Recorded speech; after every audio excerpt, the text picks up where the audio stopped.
Welcome to Change Starts Here, brought to you by You Are Empowered. I'm Dr. Laverne. I'm Dr. Mashadi, bringing you real people with real life stories in real time.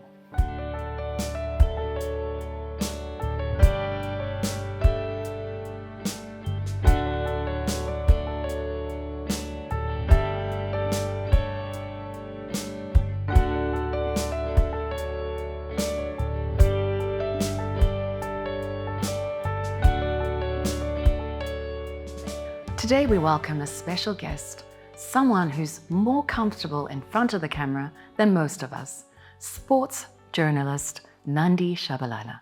Welcome. Who is Nandi? Thank you so much for having me. So Nandi is 37 years old, born and raised in Potchefstroom. I'm half Zulu, half Tswana, but I speak a lot of Tswana just because I spend more time with my mother.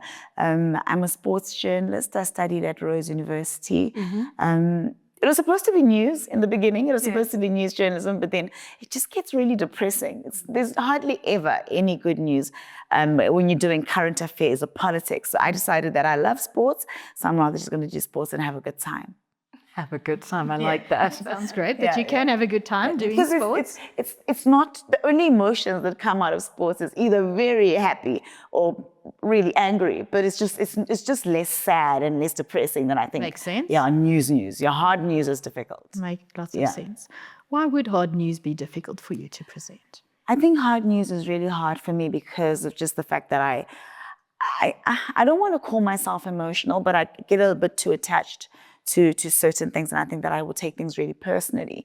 I look back at when I did do hard news, which is a lifetime ago. I think it was like 16, 15 years ago, and I think I cling to the problem, and I think part of being a really good journalist is not taking things personally, and when you get home, detach yourself from whatever horrible story that you come from, and I'm not really good at doing that, and I think that something stays in my mind for a very, very long time. And I'm not able to say, I've left it at work, I'm at home now, I'm not going to worry about the dreadful thing that I saw today. I'm not going to worry about the corpse, for example, that I saw. I'm not going to worry about the hostage situation that I saw. I'm unfortunately not able to do that. So just for my own, just self-love, I guess, self-care, just for my mental frame, I decided that, you know what, as much as the news journalists are taken a little bit more seriously than us sports journalists, but I was just like, this works better for me. It's just about a game. You have all the fun. It's so fun. I mean, how can I complain about sitting at work, watching football, and then talking about it on the television? I mean,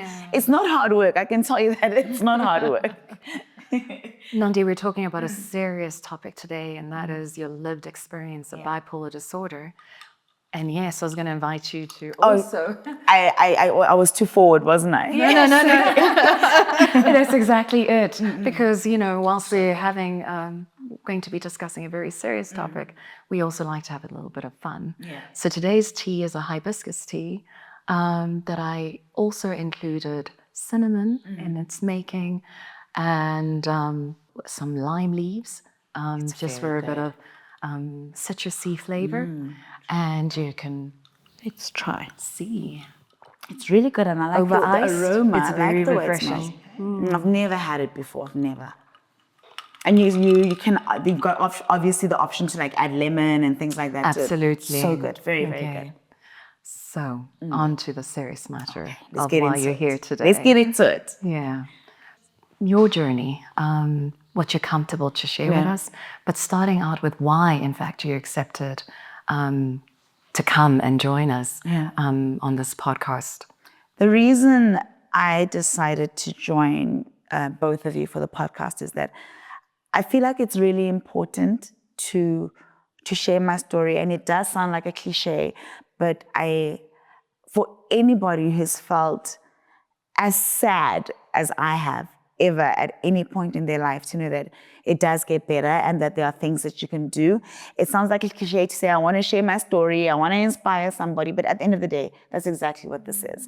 At the end of the day, it's about anyone who has felt anything remotely close to what I have felt growing up, or for the last, like I said, I'm 37 years old now, for the last, honestly, 30 years, I'm not even being dramatic.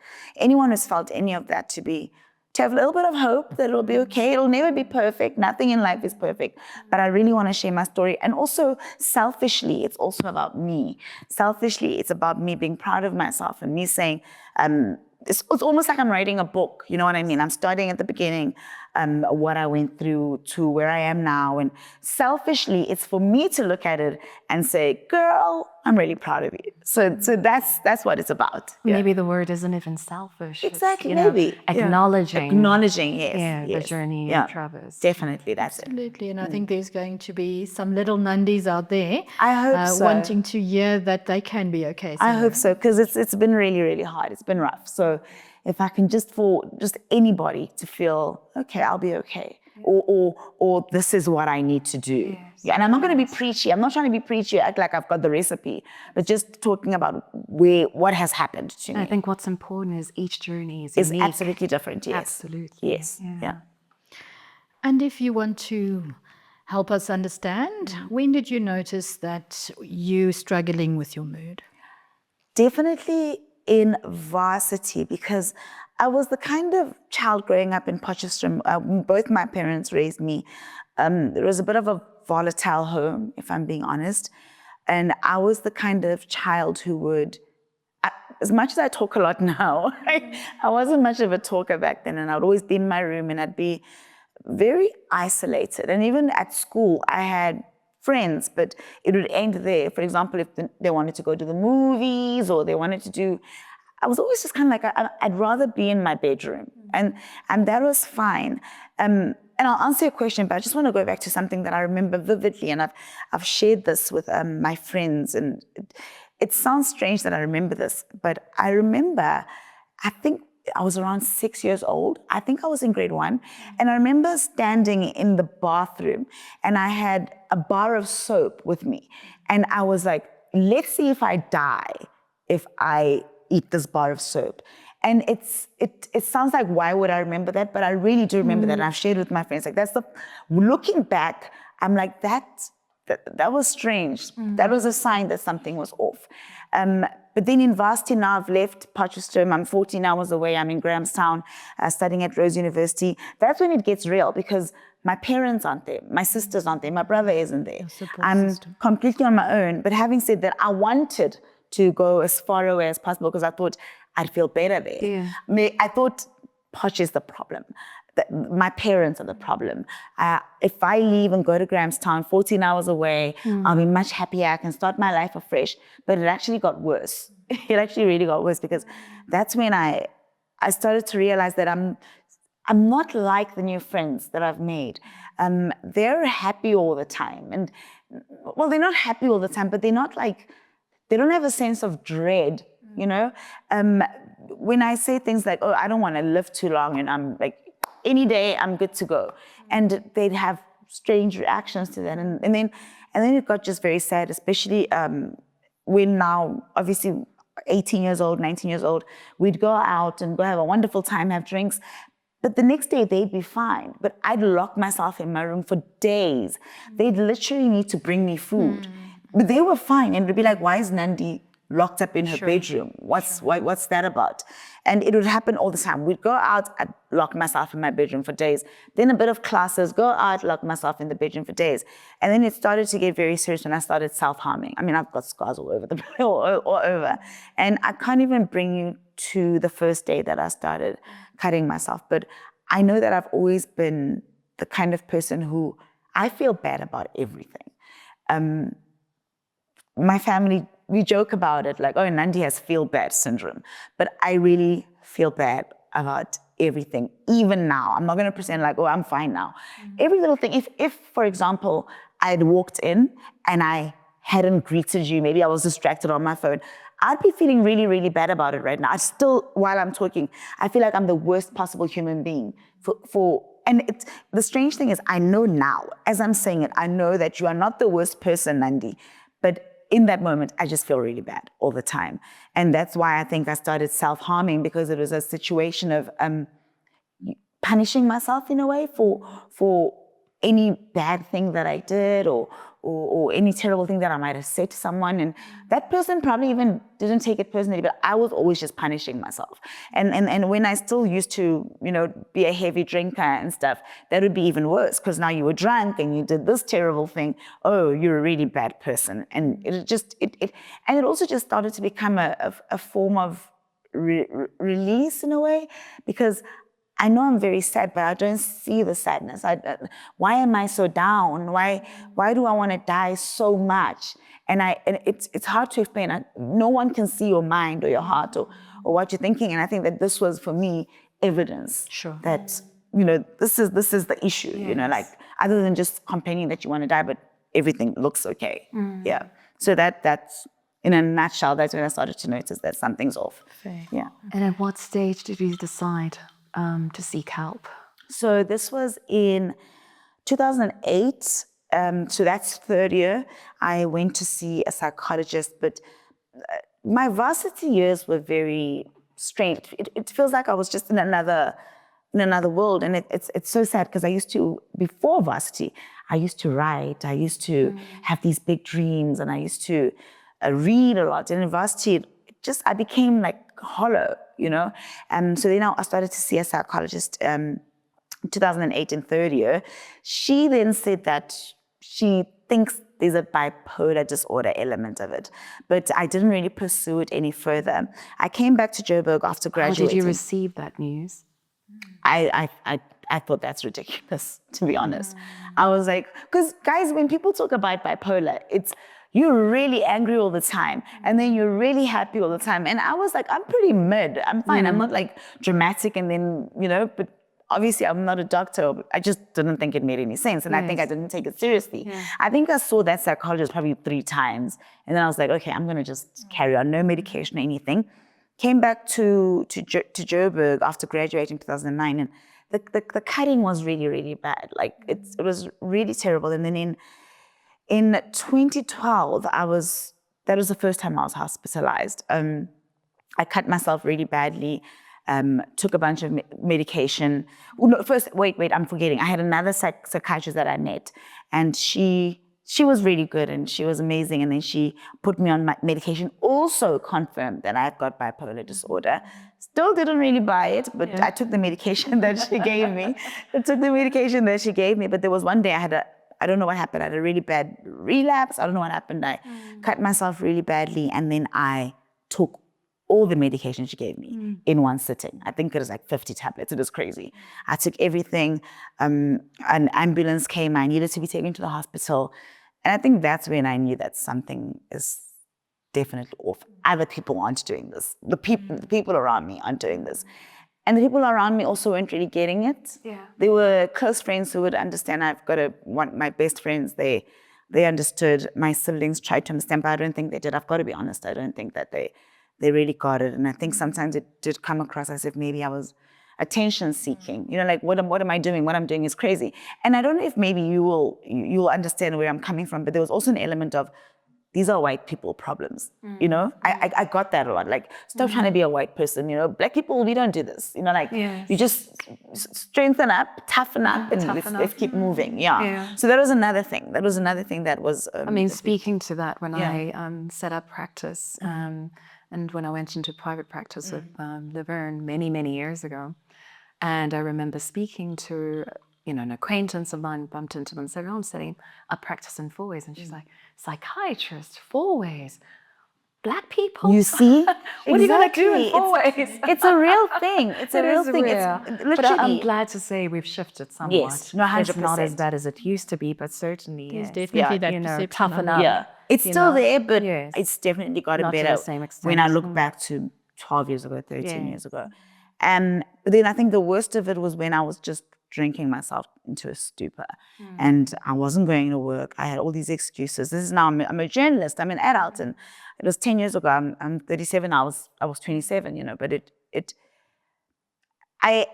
came a point where a friend of mine, she was just really concerned, and we decided let's go. We need to book you somewhere. We need to put you somewhere for 2 weeks, and that's when it got real, because that's when you really need to confront everything, all your demons. You need to confront your past. And my past is a big part of why I've gone through the things I've gone through and why I felt the way I felt and why I've chosen the kind of relationships that I had in the past.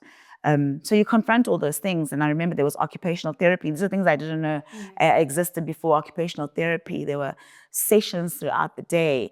And you've got to confront things about yourself that you probably don't want to. You don't want to. But even then, I didn't think I had bipolar disorder. I still, from the things, the description or the definition of bipolar that I knew didn't make sense to me, that doesn't sound like me.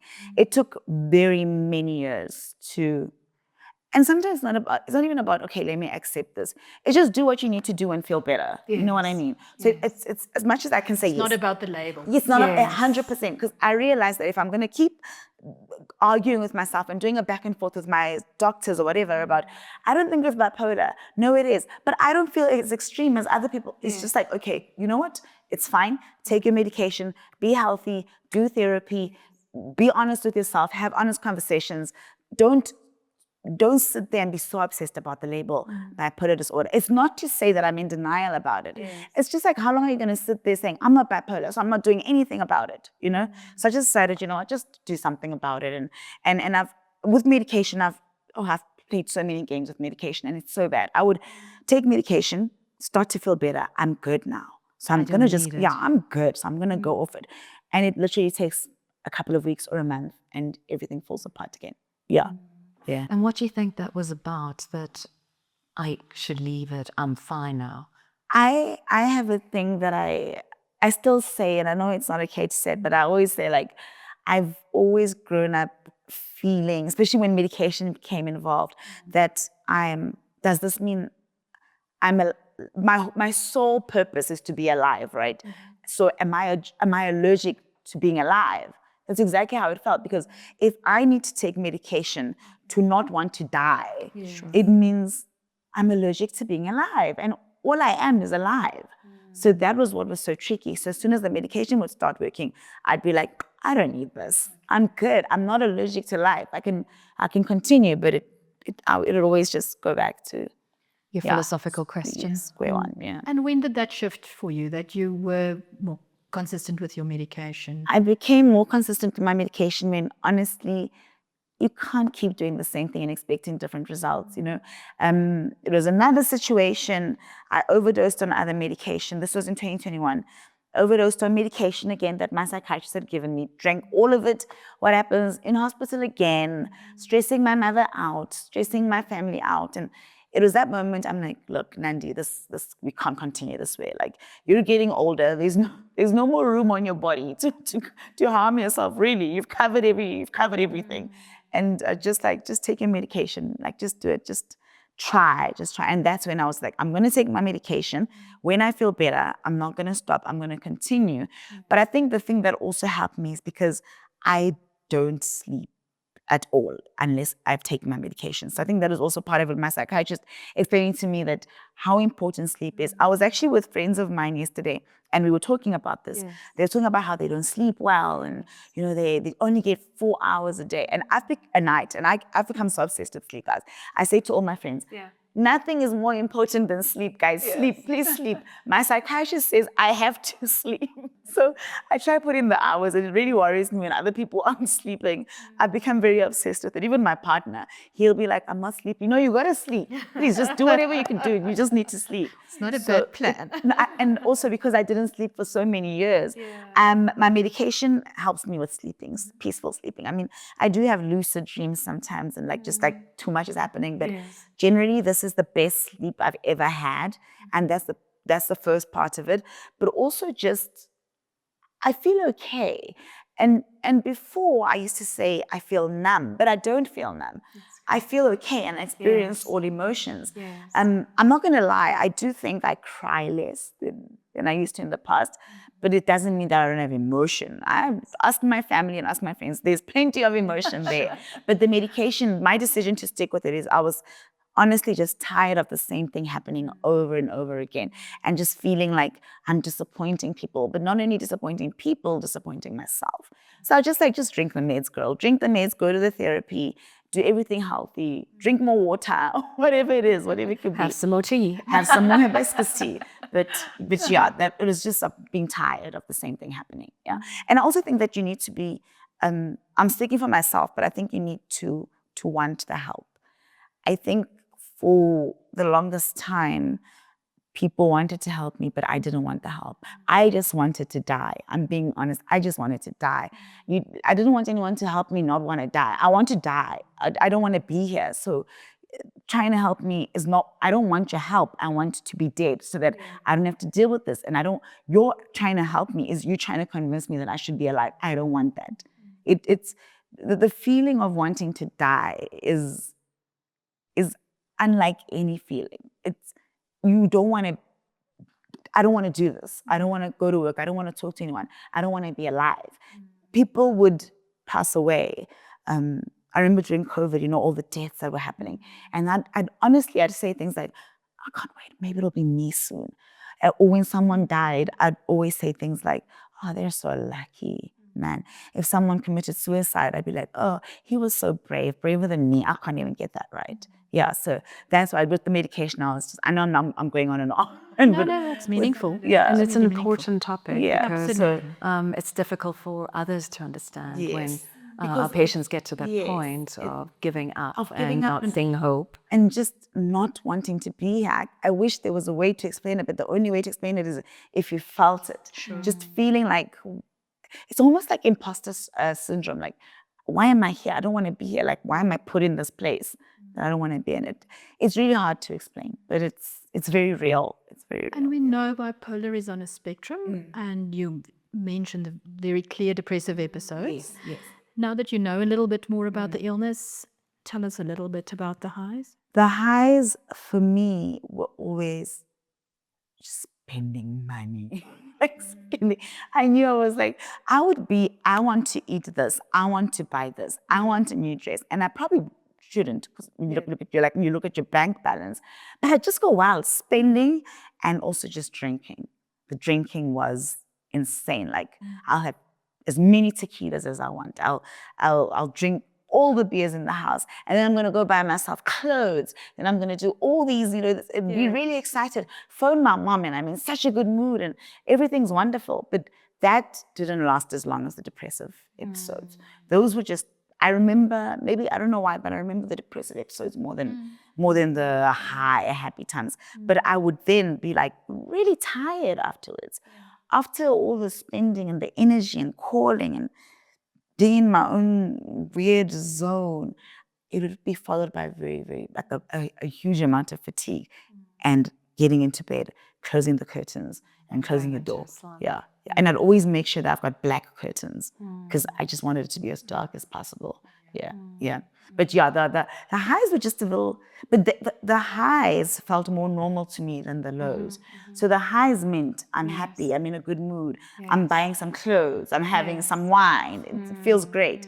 The lows for me were harder, if I'm being honest. The lows are harder. And that's often the difficulty with the Absolutely. diagnosis because our patients don't come to us when they're feeling Yes. good. I'm not going to come to you and say, in their I'm feeling view, so happy. help me. Help me, I'm happy. No. Totally. Yeah. Totally. No, I think people do come when the lows are there. Yes, when the lows are there. And I think I wanted to ask is, do you miss those highs? No. They were exhausting. I don't think I miss them because they were exhausting. In the moment, they're great, but like I said, what happens afterwards is just, I'm tired and I don't have and I want to sleep and I don't want to talk to people. So I'd rather be more neutral than over. It's a lot, yeah. Because you feel retired and also you feel very bad afterwards. You've made some really bad decisions. You said something, you were too excited and you said something and you offended someone. There was always a bad feeling that came after it and a lot of anxiety too. So I'd rather just be more neutral. Yeah, I don't want that. It just didn't, looking back, it was erratic. That's the only word I can use. It was just erratic. Yeah. I'm curious about how you managed to still, have a great career in the midst of all of this. How did you manage? Share some of that with us. I have to be honest, I think, truthfully speaking, my career probably should be higher. It should be better than it is now. I don't want to make excuses, but I feel like for the longest time, I was so busy. And I've spoken to my psychiatrist about this, so busy struggling, like trying to not want to kill myself, trying to be alive. That was more important than anything else. But having said that, working, for me, I like to tell stories. I like to talk. Like I still want to be the writer that I know I am on the inside. I know 9-year-old Nandi used to write all the time. 12-year-old Nandi used to write all the time. 17-year-old Nandi used to write all the time. So I think I'm just pushed by the fact that in my line of work, I get to tell stories. I get to share. I get to make fun of, it's sports. Yes. If your team is losing, I'm going to make fun of you. If your team is winning, I'll celebrate with you. So it honestly, it's an easy job for me because it's the only thing I think I can do. I think the only thing I can do is tell stories and write and have fun with it. And I think that's what kept me going. Yes. And the pressure of the job, given the pressure of the job, I thrive on it, I think. Okay. I think I like the fact that you've got to be good all the time. And deadline. It's live television. Yeah. If you mess up now, you get a chance to fix it in the next bulletin, in the next hour. I like that. It just makes me feel alive. I just like the fact that anything can happen right now. Like the autocue can shut down. I must figure out a way. The environment is noisy, it's loud, and newsroom is loud. They're swearing all the time. It's chaotic, and I just love that chaos. I really like it. But more than anything, I've always wanted to be a journalist. First I wanted to be an actress, and then I decided that actually no, I want to be a journalist. I want to tell stories, and it's so much fun. I mean, it comes with its pressures, like you say, and sometimes our bosses aren't so great. Sometimes there's all politics, there's politics everywhere, but at the end of the day, I get to write a story, I get to watch my favorite sports, and I get to tell people about it. And I think it has been my saving grace, I think. But that's now when I've started to get better. But before, going to work didn't interest me.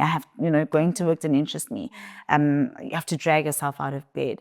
Just that depressive state, literally nothing interests you. Not even a meal. You don't want to eat, nothing interests you. But as soon as I started to get my vibe together, started taking medication, doing proper therapy, it's a lot of fun. It's a lot of fun. It's a very tough industry. It's very small. Doing what I do, there aren't many options in terms of places to work. And that can be frustrating. And the gender aspect? The gender aspect, especially with sport, it's a man's world. It's gotten better. When I started doing this work in 2012, it was...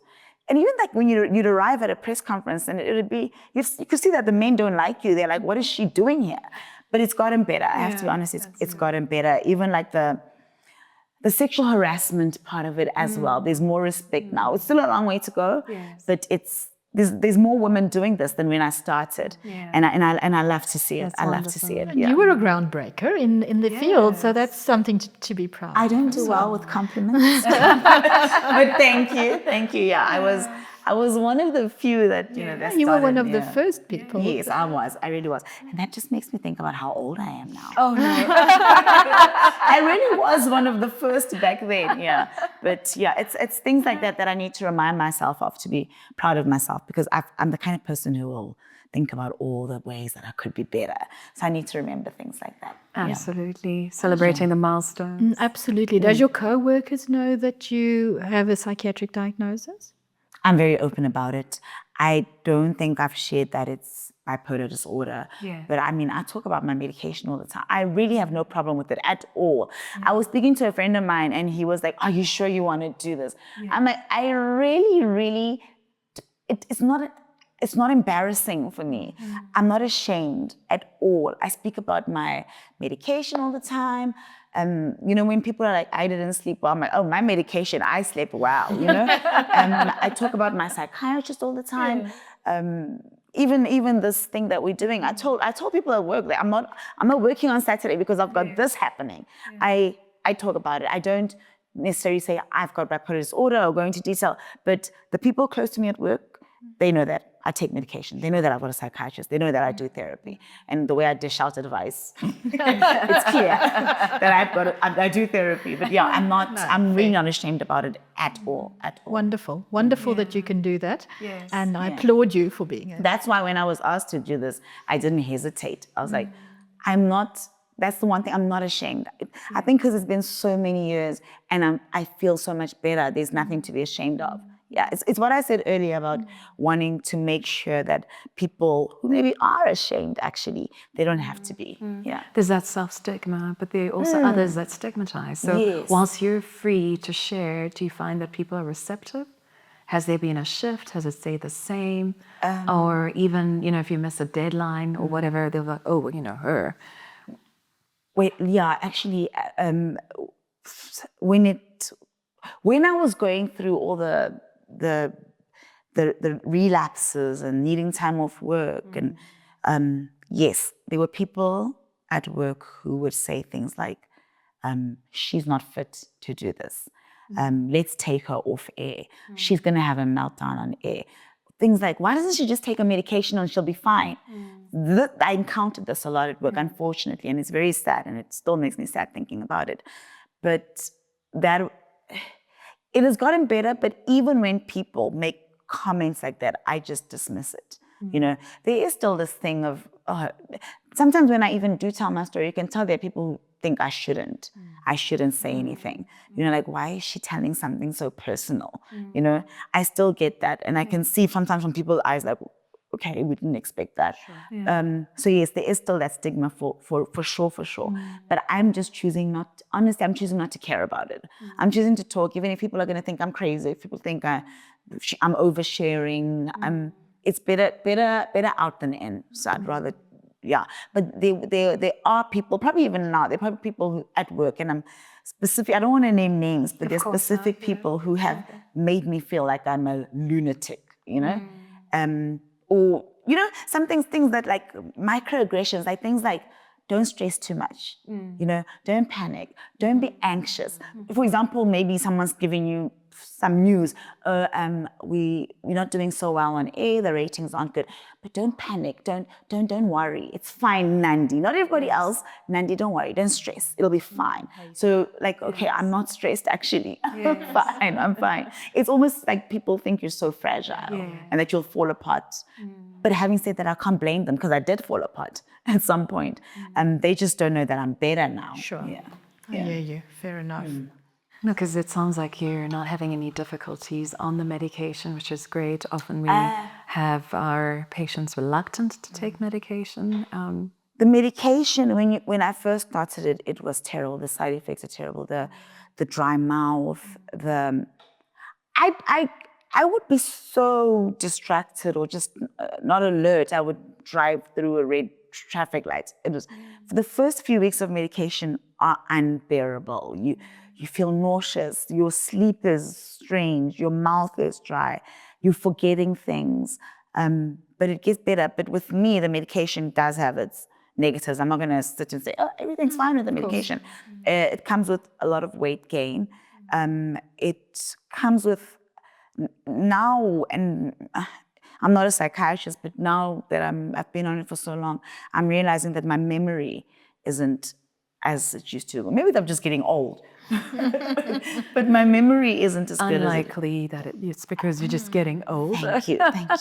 Yeah, so my memory is not as great as it used to be, but there's always things you can do, like you can drink omega-3 and 6, you can do memory exercises. So those are a few things that I've struggled with. Weight gain, definitely.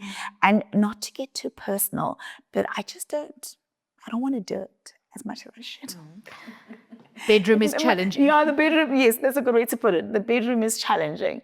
But, other than that, these are small problems compared to not taking the medication. 100%. These are, and also what I've noticed that once you are on this medication, even skipping a day, already your brain feels hazy. You're very sleepy. You've got a headache. Even skipping one day, because it would happen before where I'd be like, I didn't notice my medication is finished. It's fine, I'll get some tomorrow. That night is the worst night of your life. It's a horrible night. You don't sleep, you're tossing and turning. Your brain isn't stopping. The next day you are foggy as hell. You just feel so messed up. So my advice, every single day, take the medication, take the right dosage, more or less at the same time. That'd be the advice I get. But the worst part of the medication is in the beginning when you start. Afterwards, really, it's just those side effects for about 2 weeks, and then it's fine. Yeah, and then it's fine. And then also there's also, which sometimes can feel like you're going backwards, is when you need to increase the medication, increase the dosage, because now you were fine and now you're not fine. Dose, And the psychiatrist said, obviously we've got to increase the dosage. And you don't feel great about that. You feel like, are they going to be increasing my dosages until the day I die? But you do get to a point where the dosage I'm on now, I think I've been on it for like 4 years, 3 years. So it's the right dose. So you do get it's and I say this to my family. I've got a sister who's just now starting with medication and stuff, and she sometimes gets a bit impatient. And I always tell her it takes so long to get the right kind of medication, to get the right dosage, because it's a trial and error situation. So the psychiatrist will give me something, and then for 2 weeks, like, it's not really working. Then try something new. It takes a very long time. So I'm always just be patient. But it takes a long time, and it can be draining and disheartening. But once you get it right, it's really good. And it sounds like a lot of lifestyle interventions have had to take place on your part, beyond just seeing a psychiatrist and a psychologist. What are the other things that you've tapped into? The biggest thing has been alcohol. I think alcohol, it comes with so many, rather, more than just getting drunk and embarrassing yourself. It's the feeling afterwards where you feel really down, and you've got like your tummy hurts because you're anxious, and you're wondering who you offended, or you've drank all the money. That's the main thing. But I think that also with alcohol, your emotions aren't real emotions. They're heightened. So if I'm sad now and I have a 6-pack of alcohol, I'm gonna cry like there's no tomorrow.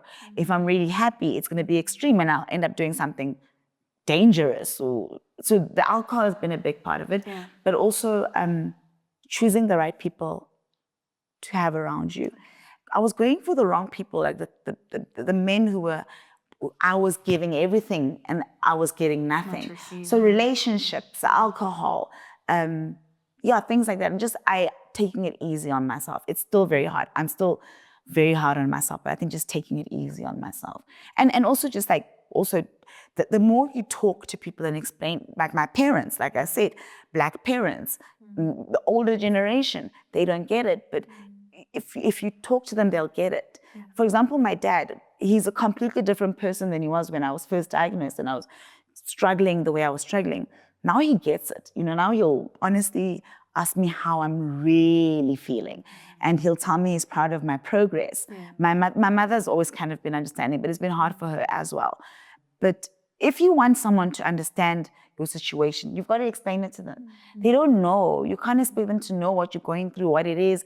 Do you really think my parents from the older generation who are Black, who are taught to begezela, like to hold on, like just no matter what you're going through, keep going, be strong, don't be weak. So they obviously don't understand things like bipolar disorder. They don't understand their daughter cutting themselves. They don't understand their daughter wanting to die. So when I started to get stronger is when I started to explain it. And my father specifically started to understand. So even when he calls me, he doesn't just ask how you're doing. He asks how are you, but I know he's asking how are you, which I really appreciate. My mom's always kind of gotten it. It's been hard for her to, she's a crier. So during the hospital moments or the really bad moments, she'd have to leave Potch and come to Joburg to take care of me.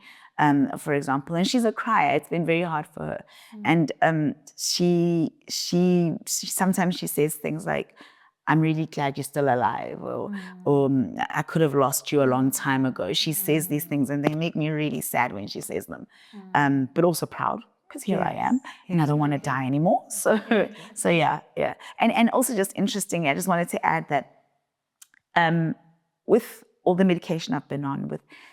even on the days that I started to feel like I'm doing well, I'd always ask myself, do you still want to die?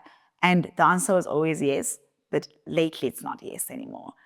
Honestly, I'm like, no, I don't want to die. wonderful. It's a real turning point. For years, for decades, the answer would, even with medication, the answer would always be, I'm fine now, but death would be better. But I'm fine, but death would be better. But now I'm like, I don't want to die. It's fine here. It's not too bad. We can make it work. Yeah, I can make it work. This crazy world we're in. I think I'll be okay. Yeah. Nandi, if there's a message you'd like to give to somebody out there that's newly diagnosed with bipolar or think they might have bipolar or as a family member with bipolar, what would you like to say to them? Without sounding like I think I'm an expert, I've got bipolar and I've sorted it out. First thing I would say is seek help. And I know you don't want help at the time, but if you feel like something's off, go talk to somebody, see a doctor, see a psychologist, see a psychiatrist, but also share with people that are close to you, people that you trust. Tell them how you really feel, because while you're in that state, you can't act sometimes. You wallow and you can't act. But if you tell the people that you trust who are close to you, they will act on your behalf. They'll make sure that, listen, smoke signal, something's off. Another thing that I would say is, and it's a cliche, it's don't give up, keep pushing. I promise you, I'm not lying to you. It will get better. Just do the right things that the doctor tells you to do. Like I said earlier, keep the right people around you. Be patient with yourself. When you say bad things about yourself to yourself, shut it down. And I know I'm not sitting here saying it like it's easy. Yeah. It's not, but also be cognizant of the things you say to yourself. I mean, I would, and I still do it sometimes, and I would say, stop being so stupid, you're so stupid. Be aware when you say those kind of things to yourself. Think about the way you talk to yourself, but keeping it simple, get help, don't give up, stay on the medication that is prescribed to you. Don't think it's sorted when you feel better. Don't stop taking your medication. I promise you everything's going to be fine. Stay on your medication, do your therapy, keep the right people around you, and be honest. Don't pretend like you, if you want to die, say you want to die. Don't pretend like you don't. Don't go to your psychiatrist and start lying. That's not going to work. But just, I promise it's going to be okay. Do the right things. Keep pushing. I know you want to die. I know it's the worst feeling in the world. I know you don't want to be here, but I didn't want to be here. And like I said, I'm chilled now. It's not perfect. I have my bad days like anybody else. And another thing that I would say is the negative feelings are also feelings. Don't go out into the world wanting to be happy all the time. That's never going to happen. Everybody has a sad day every now and then, or they get angry. But just don't give up. Keep pushing. Yeah, keep pushing. It's all I can say. Just keep pushing. Yeah. It's a powerful message. Very powerful message. And thank you for coming. Thank you for having me. On a lighter note, if bipolar would be a sport, what sport would you choose? Oh, boy. If bipolar were a sport, it's got to be something brutal like not rugby. Something brutal like rugby. But those guys, I mean, have you seen these players? Their ears are swollen, but they're winning. They look battered as hell, but they're winning. So definitely rugby. It's a tough sport, but when you win, it feels really good. As we know, when you win, it's really, so definitely not ice rugby. hockey. No, not ice hockey. Looks too smooth. It looks too smooth. I'm definitely going with rugby. Definitely going with rugby because it's brutal and you get battered but you must come out strong. You come out with that cup. Come out with that cup. Yeah, you come out with the World Cup. Yeah. Thank you so much, Nandi. Thank you for your time. Thank you for having me. It felt really good to talk about it as well. I thought I'd cry, but I actually kept it together. So.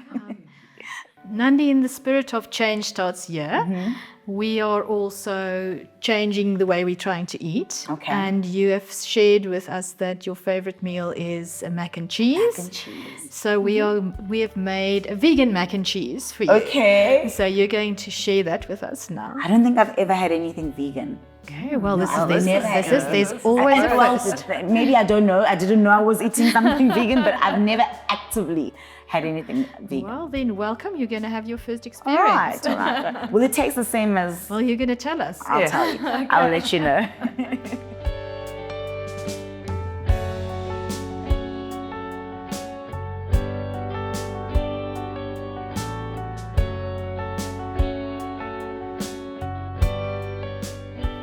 Nandi, as part of our thank you to you for visiting us today, I'd like to give you a copy of Lunch with a Dragonfly. Hope you enjoy it. Thank you.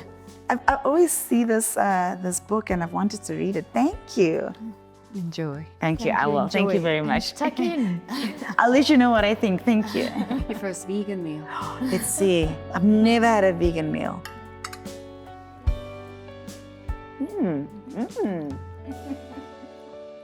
This is very good.